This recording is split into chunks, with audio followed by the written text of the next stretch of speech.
In this next conversation, we get to talk about food as medicine, which has come up several times this week in different conversations. So I'm so excited to welcome Dariush Mozaffarian, who's a cardiologist, the director of the Food as Medicine Institute at the Friedman School of Nutrition Science and Policy at Tufts University. Please give him a round of applause. And Marion Nestle, who is an author, nutritionist, I'm losing my words, and professor of food studies and public health emerita at New York University. Please give her a round of applause. Neither of these people needed an introduction, but I'm so glad to have you both on stage. Happy Climate Week. It's nice to have you both here. Thank you. So I want to talk about food as medicine because I think, and maybe I'm wrong, I think you both think about it a little bit differently. So I would love, Dari, for you to explain your sort of approach to food as medicine. Yeah, well, I think the term food as medicine can mean a lot of different things. It can mean the Hippocrates notion that food is fundamental to health. We all kind of know that. It can mean actually taking food as medicine and identifying the thousands and thousands and thousands of molecules and understanding what they do and their biologic effects and putting them in a pill. But the third meaning is, I think, what we're focusing on right now, which is how to integrate food-based treatments and therapies into healthcare, so that you go to the doctor screens you for your nutritional needs, screens you for your diseases, and prescribes in addition to prescribing a drug or a device or a surgery or a diagnostic test, actually prescribes food, a meal, a medically tailored grocery package, something else, and as part of your therapeutic plan provides that to you along with nutrition and culinary counseling from a team to actually treat disease, to treat your disease and manage and reduce risk. But this isn't, we're not talking about 10 years prevention and starting with kids, and all those things are important too, but we're talking about treating diabetes, heart failure, women with high-risk pregnancy, HIV, cancers. Yeah. And what's exciting is this is actually really happening now. Billions of dollars a year right now are going through healthcare into healthy food. And so it's a really exciting movement. There's a lot of questions about how it's going to work and what it means, and happy to talk more about these things. And I'll just end by saying, this isn't, the term is not food is only medicine. So food is also culture and health and well-being and and poison and many other things. But one thing it is it can be used as medicine. So much joy in food too. Yes, so joy. Yeah, thank you, Dari. Marion, I'd love to hear how you think about food as medicine. I think of food as pleasure. It's one of life's greatest pleasures. And I think the food as medicine concept is terrific in theory, but I don't know what your experience is. When I go to see my primary care doctor, I'm lucky if I get 15 minutes. And that doctor does not have the time, the inclination, the understanding to even ask me, about nutrition or find out what I eat or do any of the other things, starting, as Karen Washington so eloquently put it, with asking people what they want. You want to change somebody's diet, you've got to start from where they are. I just don't understand how it works in practice. What I find fascinating about it is the billions of dollars that are going into it. And as I heard somebody say once, food as medicine is a concept that plays well with Congress. So there's tons of funding with it. Somehow Congress has the idea that this is something that'll work and the money is going into it. I hope the money is being spent well. Yeah. And that you're getting tons of it. We're not, but Not that'd yet. be nice. That'd be Not yet. nice, yeah. Dari, can you respond to that? Because Yeah. right now, I think most medical schools in this country, the doctors that Marion has seen, I have a very different experience. I see a nurse practitioner. She asks me what I eat. We talk about it all the time. But, most medical students are only getting about 1 hour throughout of nutrition education throughout their whole medical school sort of lifetime. And how can we change that so that doctors are talking to Marion and lots of other folks? Yeah, so this is not at scale, first of all. And so, to get to scale, you need to have the trained practitioner, you need to have the vendor, you need to have the billing and reimbursement and screening, and that all needs to be built. It's right now patchwork. It's happening really well in some places and not at all in most places. But to respond to concern that it might not work, the great thing is all the evidence so far shows that it works. When you actually, and let me step back and say, while not exclusively, the majority of these programs are targeting people with social needs, targeting people with food insecurity, low income, housing challenges, transportation challenges. And so it's actually targeting, I don't know who's in the room, but probably mostly not people in this room. People who are really having ramen or having, you know, they go to the grocery store and they buy dollars per calorie. Like they actually make those calculations, right? That of how many calories can I get per my dollar? And so giving people who are in incredible challenged circumstances, giving them fruits and vegetables and legumes and beans and nuts and seeds and yogurt. I mean, I had a woman who said, like, it was like Christmas every week. I got this medically tailored grocery box, and I never bought these things myself, because if I didn't like them or I wasted them, it would be money down the drain. But since this is being paid for me now, I can experiment and try new things. And so the evidence shows so far that this works. It lowers hemoglobin A1C, lowers blood pressure, lowers body mass index, improves financial strain, improves mental health. And we're building the plane while we're flying it. So this isn't even the ultimate, you know, perfectly efficient system yet. This is on the way to efficiency. So I think it's a really exciting time, and it's early days.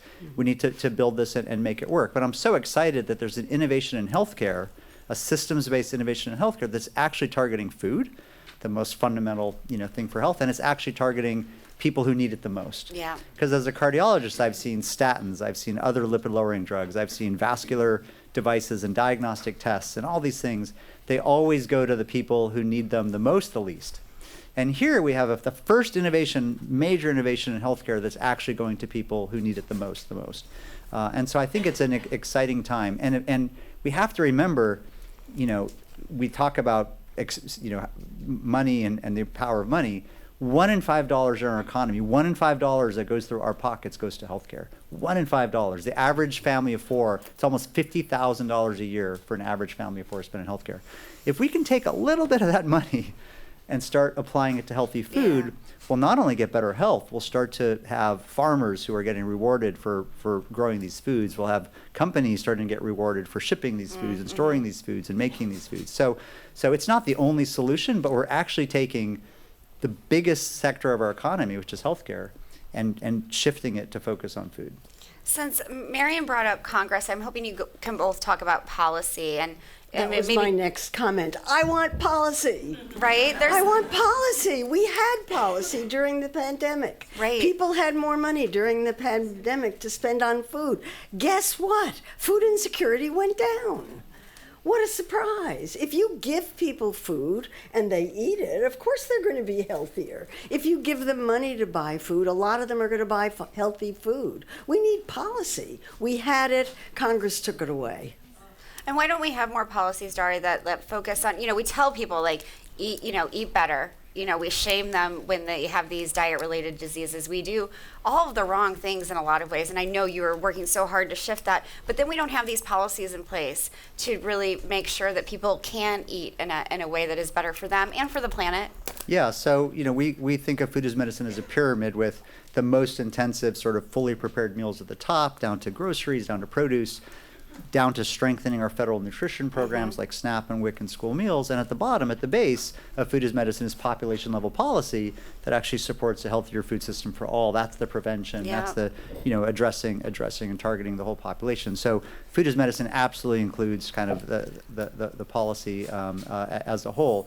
I think that it's incredibly important to you know, make sure that those policies are something that we can focus on and pass through Congress, because there's a lot of controversy about those things. Really? And a lot of challenges.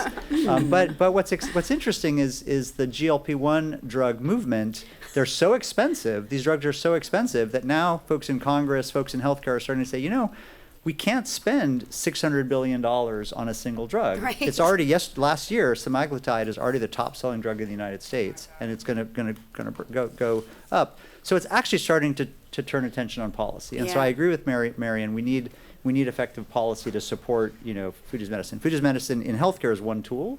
but there's a lot of stuff we can do, in the policy realm. Yeah. Marion, I know you have some thoughts on GLP-1s that we discussed earlier this week. It's the most interesting thing in the world to talk about. I love it because it's an existential threat to the food system in general. Because one of the effects of it apparently is people don't want to eat junk food.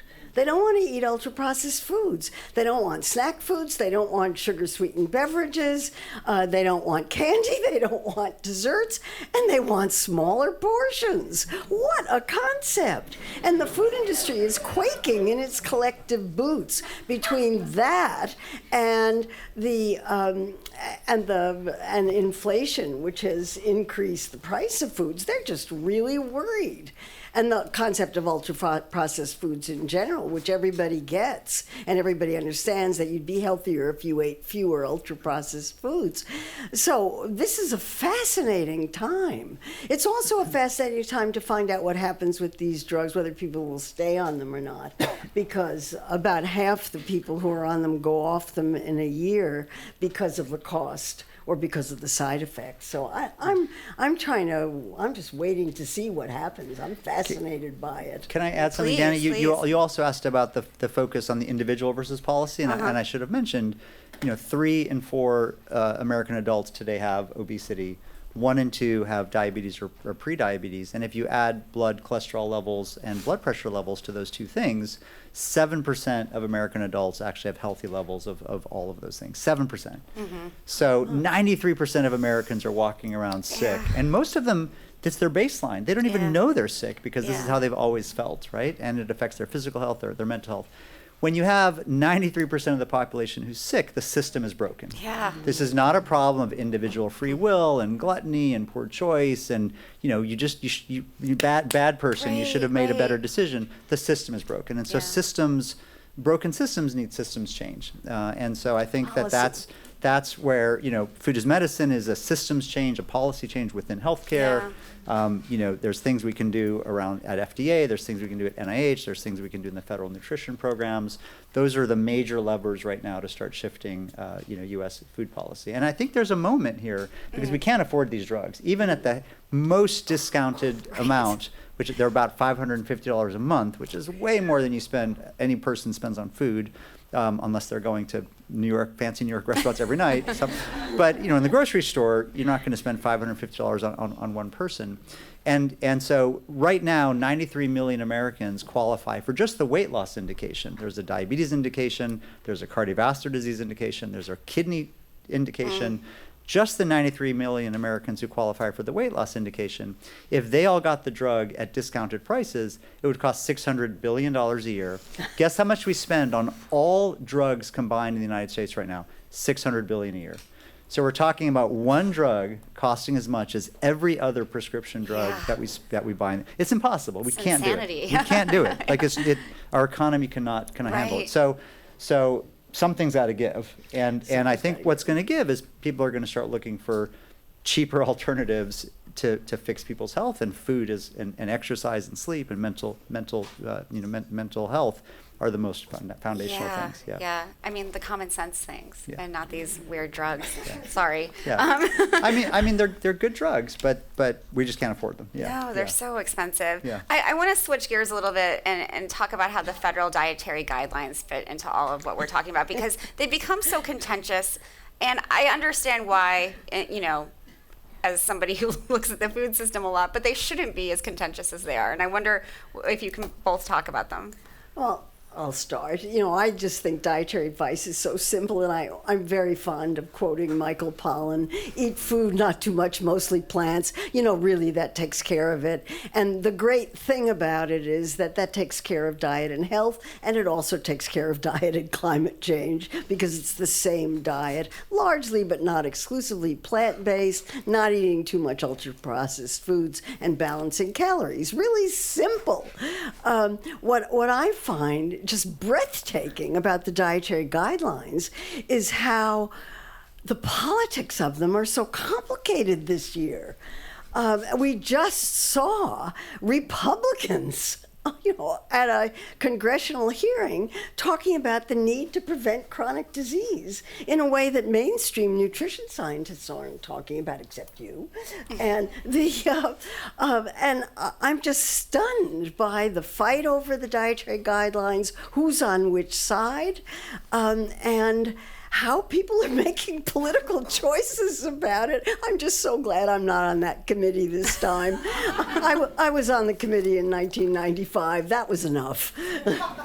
And those were the good old days. What are your thoughts, Dari? So I think for everyone to first be clear, there's two separate processes. There's the scientists who are volunteers and spend about 40% of their time for 2 years for free to do this work, and it's unbelievable. It takes away from their career and their success and their research, all these faculty, and everything they do is public. Everything they do is documented. They can't send emails or have phone calls without it being documented, and then they come up with a scientific report.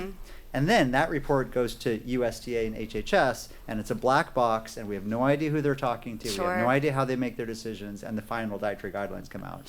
And to sum up the process very simply, oversimplified, anything that the scientific committee says is good for you, eat more, that gets into the dietary guidelines. Eat more fruits, eat more vegetables, and so on.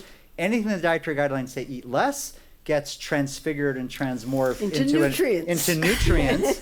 So they say it actually, one of the dietary guidelines actually said, you can have sugar as long as it's not 10% of your calories.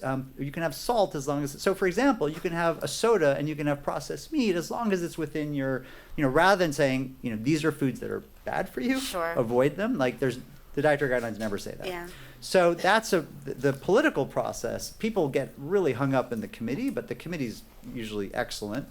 It's really the political process. The second challenge, I think, with the dietary guidelines is the bar for evidence for scientists, this group of really great scientists like Marion, who was on this, who really look at the data. The bar for them to make a decision, they have to have convincing evidence, or at least moderate evidence, to make a decision and change things and say, do this or don't do this. The bar for food companies to put whatever they want in the food supply is anything they want. And so we've got a complete imbalance of the threshold of data. Companies can put anything they want in food, call it GRAS, generally regarded as safe, by themselves. They don't even have to let FDA know. Since 1990, this has been FDA policy. There's thousands and thousands and thousands of chemicals in foods that no one even knows about other than the companies. And they can process foods in different ways, they can adjust them in different ways, do all these things, and there's no really, effectively in the United States, no real bar for safety. I want to say something about and yet for the dietary guidelines to say you can't do that or take this out, they have to have this incredible bar. So it's a completely uneven playing field. It's really I think complex. it's really important to understand how much the process has changed. Because when I was on the Dietary Guidelines Advisory Committee hundreds of years ago in 1995, we did the research. We set the research questions, we did the research, we wrote the research report, and we wrote the dietary guidelines. Over time, the guidelines have gotten increasingly politicized and have been taken over by the agencies. And we have an election between now and the 2025 dietary guidelines. And so very much how they come out is going to depend on who gets elected. Let's talk about that, the politicalization of the food system. I'd love for you both to sort of, is there a way out of that? And you're, I was with election campaign laws. Well, I was with Dari a few weeks ago. Yes, please.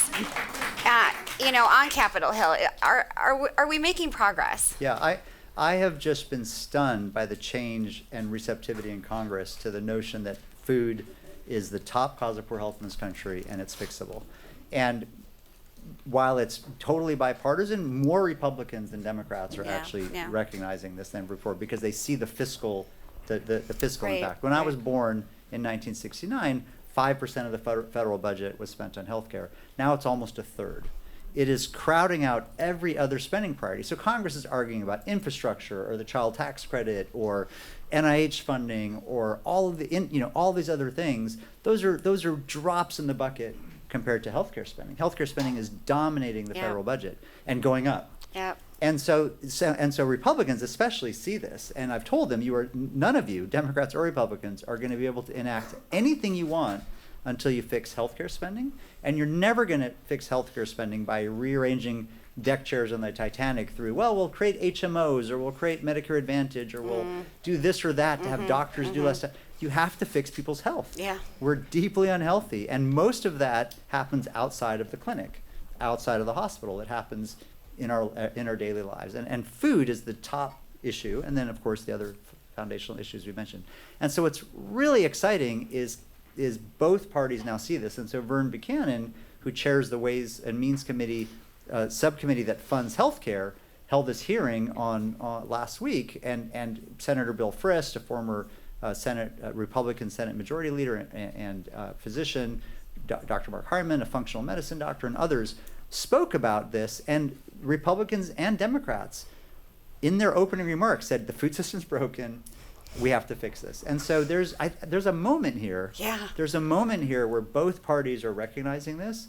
Now, how that turns into action, I think, remains to be seen. And I'm feeling very much motivated to take everything that we can do to make that turn into action. But I think everyone here in the room, call your representatives, senators and House representatives, say the food system is broken. I've heard about these movements. I want better food policy. It's remarkable. They get 10 calls, and they're like, wow, this is important to our constituents. Sure. So I think we have a collective power to start to shift things, since both parties care about this now. As Marion said, Republicans are holding these hearings, Democrats are holding these hearings. It's no longer a partisan issue. Yeah, that's exciting. But Marion, do you feel hopeful about the change that could happen because of this bipartisan support? I think everything depends on the election. Get out and vote. It's really important to do that, because it depends completely on who's holding power. Unless we can unless we can get people to run for office who care about public health and environmental health, we're not going to get any change. Unless they're forced to by the finances. I mean, the healthcare system is dysfunctional. Is that fair? Yeah. Is that fair? Well, if you're sick, you want to be in the United States, right? Like, this is the best healthcare to take out an acute emergency in the world. But if you want to have a healthcare system that treats population health and is equitable and is cost effective, it's broken. So it's the best in the world, and it's the worst in the world at the same time. It's really bad, and it's very expensive. Yeah. So we need lots of fixes, and the way to fix them is through politics and policy. And the way to fix politics and policy is by electing people who are going to do good things and who care about these issues. I feel like, I've said this when I've had groups of farmers on stage this week. I would love for more farmers to run for office. I'd also love more doctors and more nutritionists to run for office, because then you'd have people sort of embedded within, right, who care about these issues. Go ahead. I throw in a comment about farmers? In the last panel, I was concerned that there was a discussion about how nobody wanted to go into farming. That's not my experience at all. Lots of people want to go into farming. They just don't have the land, and they don't have the resources. Absolutely. And they don't have the money, and they need to be able to make a living, and that's policy issue. Yeah, there's so many barriers, yes, to access. As dean of the Friedman School, you saw that. You saw people who wanted to be chefs, farmers, nutritionists, doctors. You saw the young people who wanted to farm, right? Yeah, absolutely. We have a program at Tufts called the New Entry Sustainable Farming Program, and it was called New Entry because it was originally set up about 30 years ago for immigrants who had come into this country, and they knew how to farm, but they didn't know how to get land, they didn't know how to deal with capital, they didn't know how to do banks, and so it was a training program to help them understand business plans, use GPS to identify plots of land, help them understand also regenerative agriculture practices and all these things. After a few years, about 15 years ago, the program was overwhelmingly actually Americans. Americans, usually mid-career, 30s, 40s, 50s, who wanted to switch and go into farming. And that program has now trained over 2,000 farmers. And so there is interest, but yet, I think 90% of farmers in the United States are over age 55. Mm-hmm. And so, not enough young people are going into this field. They want to, they can't. Yeah.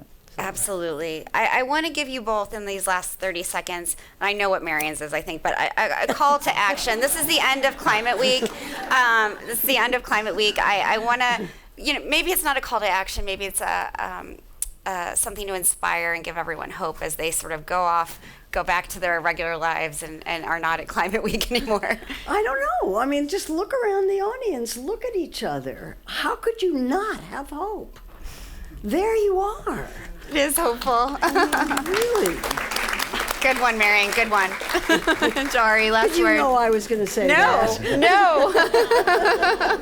no. So I would say the exciting hope is we're actually on the cusp of an incredible explosion of nutrition science compared to the methods that were developed in the 80s and 90s. Nutrition science is really, really young. The first vitamin isolated and discovered and synthesized was 1932. Wow. Less than 100 years ago. Vitamins weren't even known until the 1920s and 1930s. And the science of chronic disease, nutrition and diabetes and cardiovascular disease and cancer really started around 1980. So we're just 40 years into Yeah. this. And so I'm really excited about the science, about understanding food as biologic information, what it does to your microbiome, to your brain, to your Yeah. cells. And so with the right investment, we need a nutrition science moonshot in this country. With the right investment, we could discover unbelievably interesting and exciting things in the next decade. Oh, that is hopeful too. Thanks to both of you. Give them a round of applause. Thank you both so much. I really enjoyed that. If you want to exit that way, it's easier. Thank you both. Give them a round of applause as they exit.